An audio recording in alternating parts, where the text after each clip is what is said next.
Hello, my name is Fraser Simons. This is my channel, Springboard Thought. Today I'm going to do a weekly review.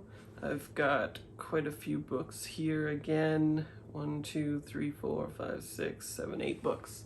So not too bad, but try to be quick as usual, which means it'll probably be 20 to 30 minutes as usual. First book I've got is Kanai Mieko's book, The Word Book. I saw this at Apocalypse Reading. Sebastian had said that it's one of their favorite books, so I knew it would be very good. It is a short story collection, but the subject is sometimes the author herself, and sometimes it is stories that are almost Borges-esque, like in that it might ostensibly be the author traversing the story, and it might not, because she generally chooses to go unnamed in the stories. So rather than a protagonist name, it'll be he, she, and then they just traverse the story. So there's like a liminal effect that occurs when you read a chapter about the author herself and her thoughts on reading, writing, craft type stuff, which is interesting of itself. But then when you go to a more different story, meditations on childhood or memory especially, which is one of the themes that I always gravitate towards, there's that effect where you're conflating the person in the story as the author, and it might not be. So it's very like playful, definitely I think like height of craft level stuff, and it's really exceptional in its diction, its constructions of paragraphs at a sentence level, and it's just got excellent flow, always captivating. I didn't, in similar effect to short stories, some of them are more interesting than others, especially with the heights that this obtains, which is like wildly high. There's some really interesting stuff. Some of the more meandering things, even of themselves, when compared to the high ones, seem low, and yet I still felt like I couldn't give this collection less than 5 stars. For instance, there's a woman who is a celebrated author in a story, and you assume that it is this author, and she receives a call from a fan who says that she has, her life has been ruined because she read one of those stories. But then it sort of like flips it on its head, because it goes into how that person who did the phone call became a writer, and then it might ostensibly be the author of this book. So you have to use ostensible a lot with this, because you don't really know anything to be true, but many things are alluded to. Very fun, excellent stuff. Then I read Jin Yong, which is a pen name of a famous author who died in 2016, 2017, something like that.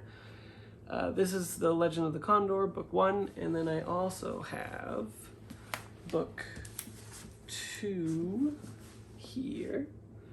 And these are the 2 that I read. I actually thought I had the 3rd one, but I can't find it, so I guess not. This version, which I think is just really lovely, it kind of reminds me of the Expanse or Orbit books that are quite large, give you a lot of margins, pretty nice layout and text work. It is so mythological in nature, I guess, because it uses historical figures, mythologizing them, but following kind of, as far as I know, fairly accurate historical moments, but then contextualizing them in this like fantastical kind of way. So I think it is technically fantasy. If you've seen movies like Hero or other wuxia movies, Crouching Tiger, Hidden Dragon is really big. Stuff like that. Those are all sort of derived from stories or retellings or small parts that are sort of cherry-picked from these books. I think there's 16 in total, 4 are translated. I find them to have like excellent action sequences. The descriptions of the altercations with martial arts you would think would be very hard to describe in the sort of like frenetic action way that they play out in cinema, but he does an excellent job of describing them. They're just fantastic to read. The flow is great. It is definitely, you can see that it's like the progenitor of the genre insofar as like soap opera, melodrama type stuff, kind of quintessential archetypes of women. The agency sort of is varying between book, but generally women have lives that center men and generally go about solving their problems in ways that men wouldn't. Sometimes their prowess in battle is sort of similar, samey to men, but so far in the first two books, it's predominantly men that are in the spotlight. And it was written in the 50s, I think, so that's sort of bog standard. But what's really fascinating, I thought, about this, and in addition to the historical context where you're kind of learning about the Mongolian invasion of China and occupation of it, and sort of these rebels rising up to confront them directly because the Mongolians have basically done an imperialism and bought out officials and corrupted the governments so that all this stuff on an institutional level is just not happening. The people are suffering. They see that the government is not doing anything, and heroes gotta rise. There's a lot to cover. It's very sweeping. It's very epic fantasy. But the differences that I saw that were really refreshing, even though there's like 1,000 fights per book that you think would get kind of boring, is that embodiment is very different from Western fantasy to this. So in this, the person's prowess, their kung fu, and their spiritual essence from which they derive power and kind of like court it and flower it and stoke it in order to grow as like a person that can both be offensive or defensive depending on the style. It really depends on a mind-body relationship as opposed to Western fiction, which is mostly just body, right? It's like a mixture of they either have talent or they don't, or they work really hard to get it, or they don't.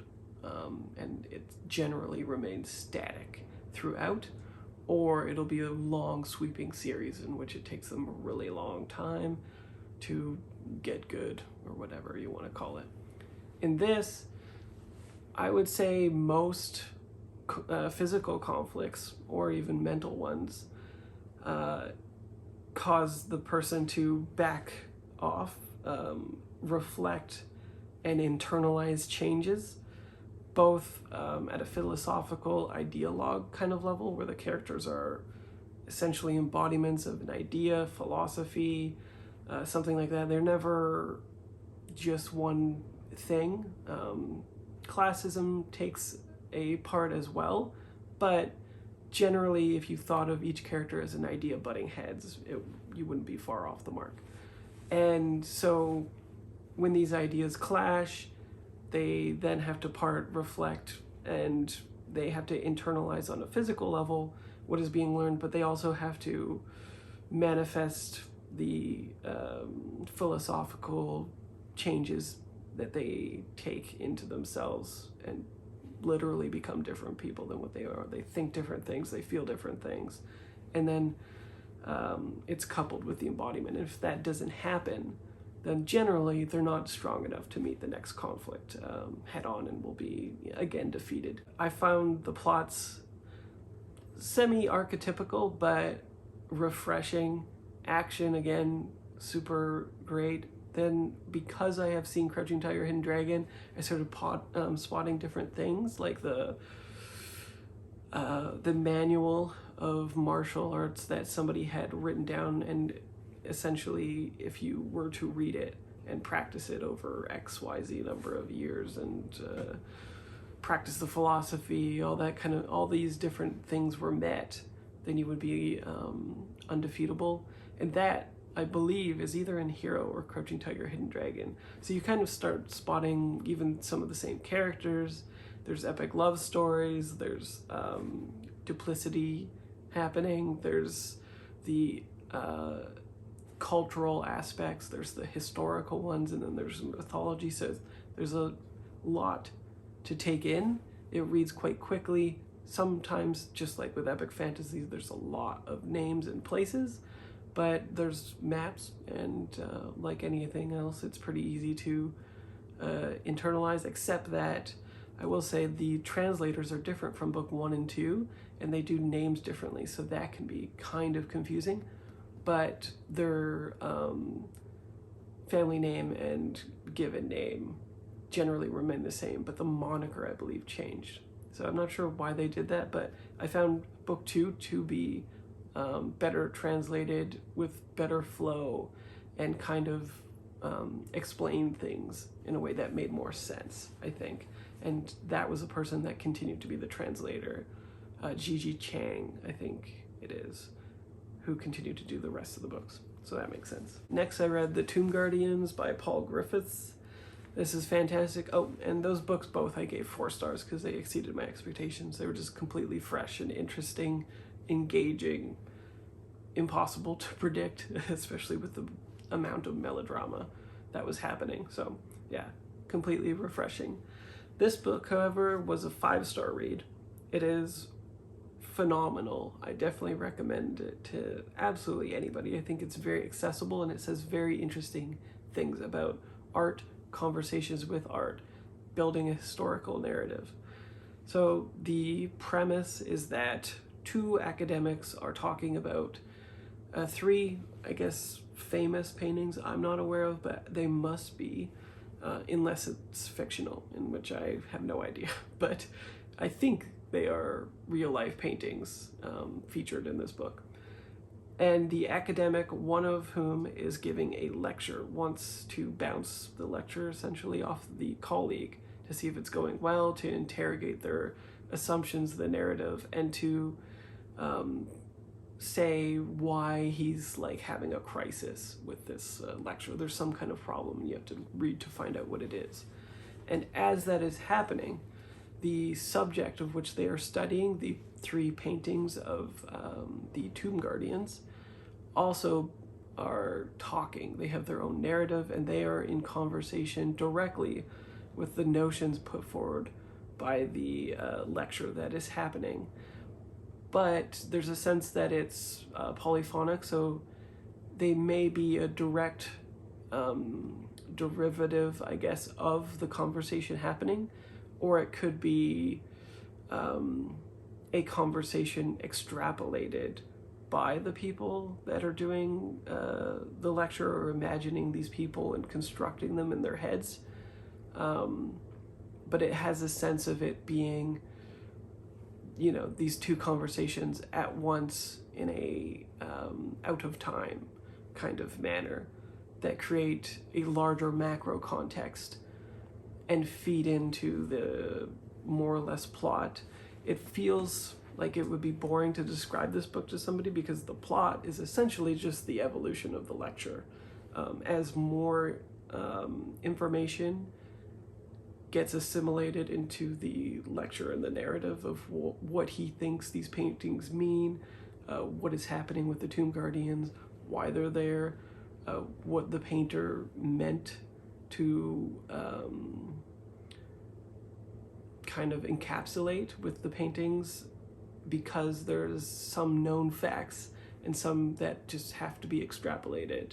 It is a fictional narrative, but it's also a direct conversation with art. It's how you could like interrogate or examine art pieces as well. Like, I'm not very good at looking at art and getting something out of it, and this taught me a lot, I think, about how to re-examine that notion, and then also to kind of make you excited for the historical aspects of art history, and kind of how it's like what's most exciting about that, and how imagination plays a big role in an art historian's construction or thesis on certain things, but so does fact, and how like creating historical context kind of like science is an evolutionary thing. It's always liquid and always moving and always prepared to incorporate different details. But at a certain point, there's only so much information you have, and you just have to extrapolate. So it was fantastic. It's very short. It's like 160 pages.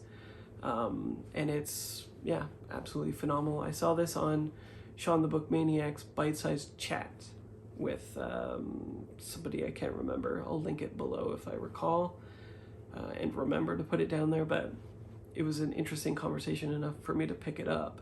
And then I'm very glad I did so. Next, I read Young Mungo, Douglas Stuart on audio. I give this 4 stars. This is a really great book. And again, because of Douglas Stuart's writing style, I felt like it was a very excellent construction. I appreciated the writing style, the voice, and the dialogue. Pretty much everything about it I found to be better and exceeding my expectations for it, which were pretty high.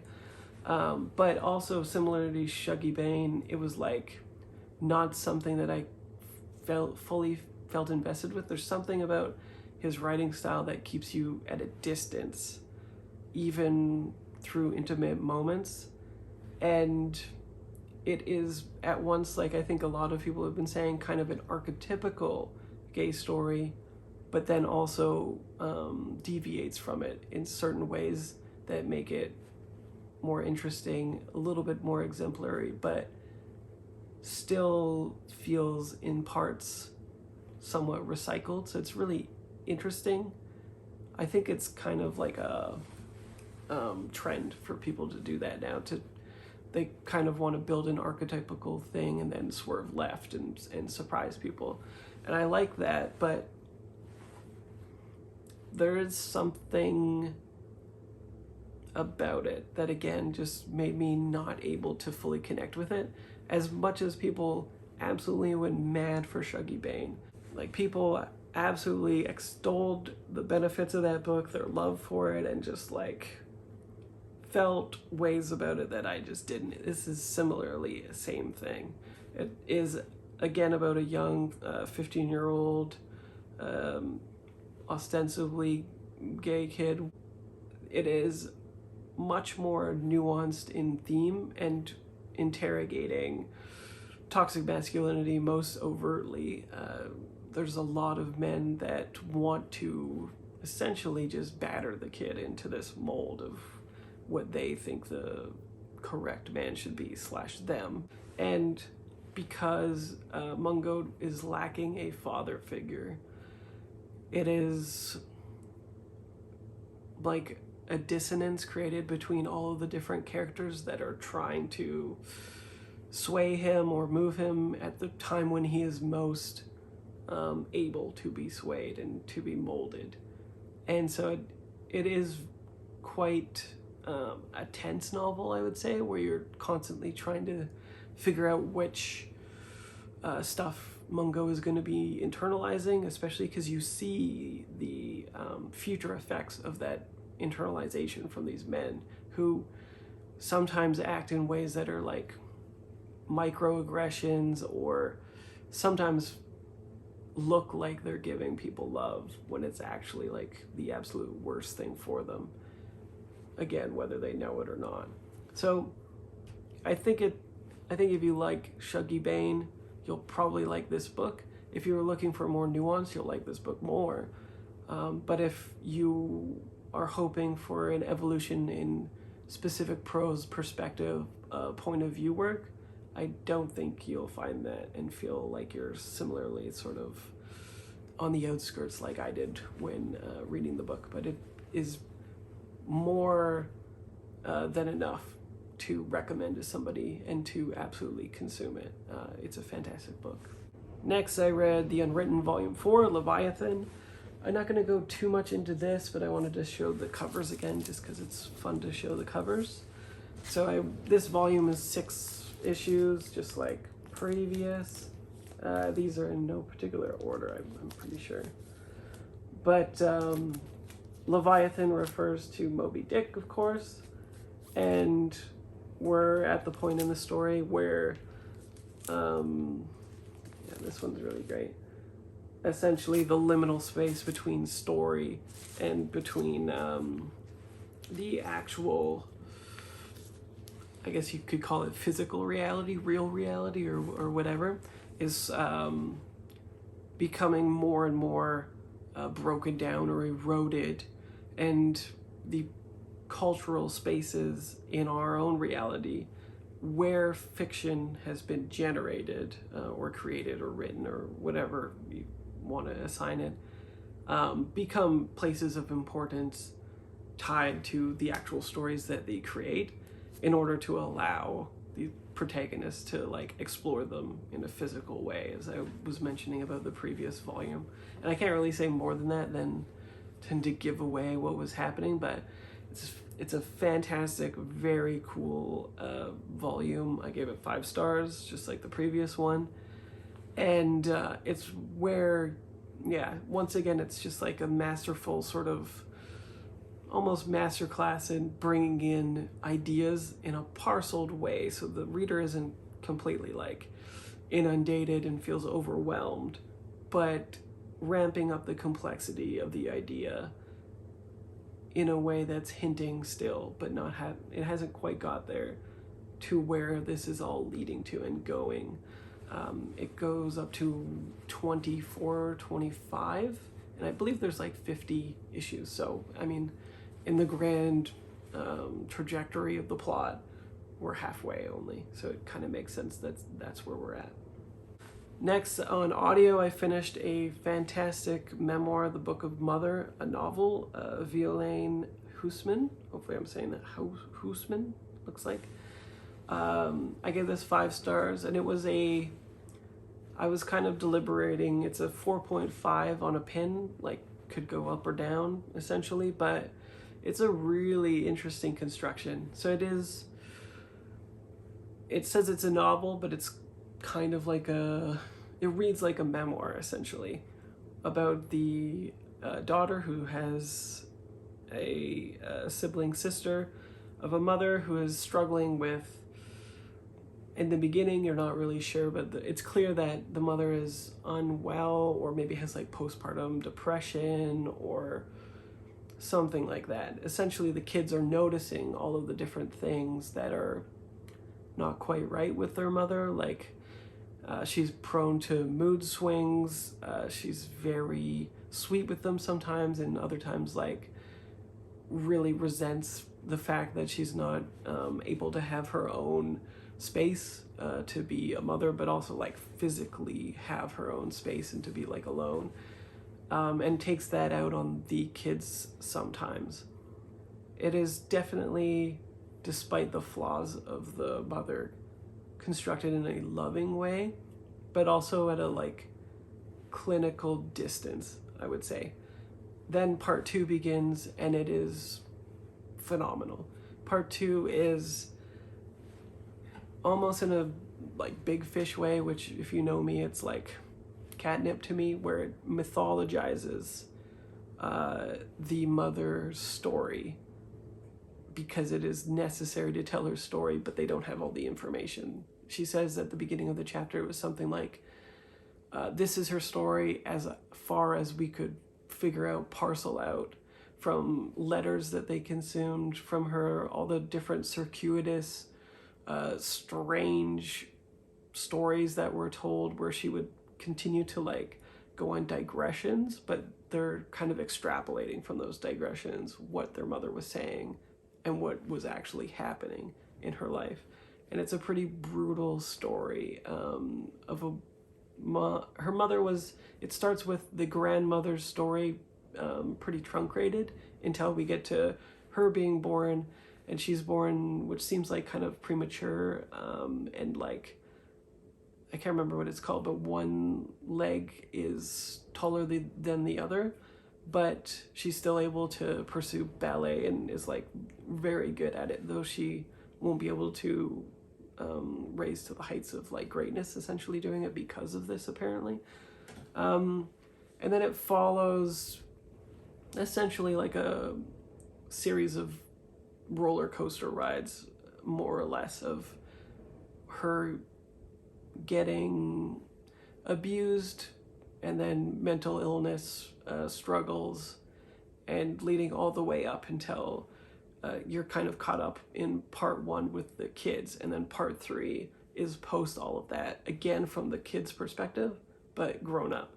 And I should say the kid's perspective is not a child protagonist. It is from the viewpoint of that child in the future telling the story. So it doesn't read like a YA protagonist thing or anything like that. It's all definitely adult, definitely trigger warnings for specific things like harm to children, sexual assault, incest, stuff like that, mental health issues.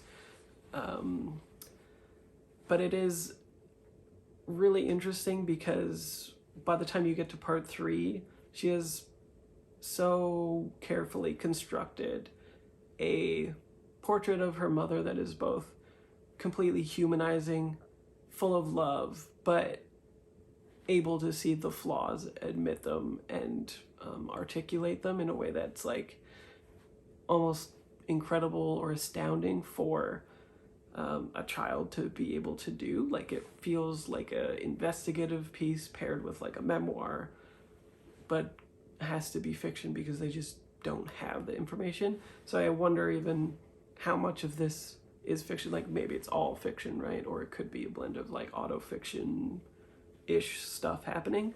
But it really worked for me. But I will say that, again, the catnip of the big fish, like the liminal space of telling the parent's story from a future perspective, from childhood, so it's still complex, and from an adult, and then constructing a narrative that makes sense based on what information you have is just something that I really like. So there is some bias playing into it as well.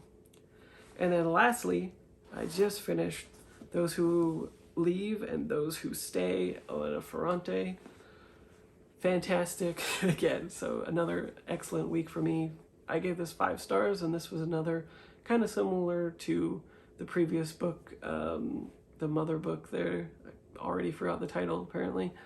It went from like a 3 to a 4 to a 5 in a like a roller coaster going up kind of way, but it never came down. It is true that I think this is the weakest out of the quartet that I've read so far, the 3 volumes, but it is, I mean, the second book is, it's like saying the first book's only 5 stars, the second book's 10 stars, and now we're back to 5 stars or whatever. Like, it's, it seems kind of arbitrarily worse than the first or the second book, basically, to me. And there's a kind of middle slump section that I'll talk about that I think is why people didn't like it as much, yet fed into the structure and the themes of the book so well that I kind of liked that it was there, even though it was difficult and kind of chewy to get through. So we pick up right off the bat from the second book. I don't know how much I should talk about because essentially, if you haven't read the series, you should. It's excellently written. It has got some of the most engrossing prose ever. Every time I've started any of these books, I just simply was not able to put it down. It's completely addictive and consumable, but pretty high on verisimilitude. So just how interesting the normal lives of everybody is kind of a testament to her love of the people in the town and the characters, and just how interesting I think normal people can be written. It doesn't have to be overly dramatized or have physical conflicts or stuff like that. This is like kind of the Ursula K. Le Guin school of lit, where she was always kind of like against physical conflicts as a way of moving plot forward always. And so the drama comes from the development of this, the woman who's holding the child used to be a child herself in the first book, but the development and the relationship that she has with her best friend and the ways that they have influenced each other, knowing and unknowing, and how the a small Italian, I think it's like a suburb, essentially, develops. They just call it the neighborhood. How it develops, how it crumbles, what it says about culture, about history, about development, about memory and age. It's just a fantastic series. But the part that people struggle with in this is that kind of the best bits of these books is the razor sharp insight into certain, again, the verisimilitude events of her life being internalized and kind of articulated in an almost like Khalil Gibran type of way, where it's just like she's saying these really meaningful things at a later date in time about her past. Again, kind of like the catnip thing of the other books, where it's like an autofiction / mythological component to the character. Like, we don't know really, because Ferrante is a pen name, but there is an autofiction type quality, because as she grows up, she writes a book, and ostensibly that could be the first book, but maybe not. And she's working on the second book. She's now 27, I think this would be. And essentially she, almost like a midlife crisis thing happens, where she's gotten some of the things that she's wanted, and then there's like a slump. She goes into a malaise, and that is reflected in the prose, like her biting wit, her internalizations, her sharp assessing sort of attitudes of other people, and her curiosity about others, and as well as herself, really dampen and are sort of like put out. Like the fire and frenetic prose and plot are tempered a bit, and it kind of reflects the depression and the malaise that she is swept into. And I didn't even kind of realize that until it's kind of rekindled again by the end. Like the fire is reignited. She kind of returns to herself, but again, there's the self-reflection, and she's aged and internalized these different things. And so it's a return to form, essentially. And from the contrast from the beginning, it's what gives the ending such a gut punch that all of these have so far, at least. So I just thought it was great. Again, it was like, I think the second book is like insanely good. Like, because it works as a counterpoint to the first one, it is able to reach heights that the first one was not able to, but because the first one exists, it's able to do that. So I think of the first two as a kind of duology that's just masterful, and something I'll continue to reread in time for sure. And I think this might be a similar case, where the fourth one might be a counterpoint to this one, making that fourth one maybe a chain, maybe similar, same heights as the second one. We'll see. And that's it. That's my week in reading. I am currently reading a bunch of books. Do Androids Dream of Electric Sheep?